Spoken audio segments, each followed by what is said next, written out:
अखेर विराट कोहलीने गौतम गंभीरचे ऐकले. आता विराट कोहली ही मोठी मालिका खेळणार.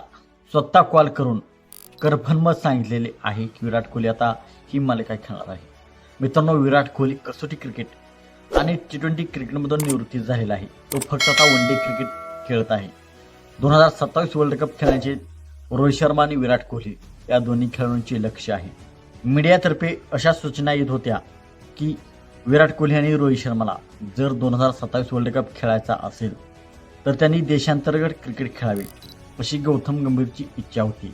देशांतर्गत क्रिकेट म्हणजे जी विजय हजारे ट्रॉफी असते, विजय हजारे ट्रॉफी, सय्यद मुश्ताक अली ट्रॉफी या 2 टुर्नामेंट आणि रणजी ट्रॉफी या 3 टुर्नामेंटपैकी कोणती तरी टुर्नामेंट त्यांनी खेळावी अशी गौतम गंभीरची अपेक्षा होती.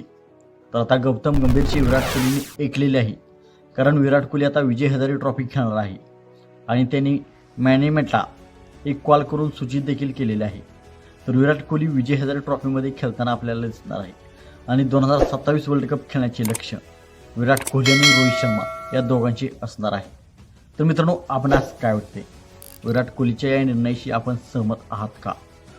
विराट कोहली आणि रोहित शर्मा 2027 वर्ल्ड कप खेळतील का? आपणास काय वाटते? आपण कमेंट सेक्शनमध्ये सांगा. मित्रांनो, आपण चॅनलवरती नवीन असाल तर आमचा यूट्यूब चॅनल सबस्क्राईब करा.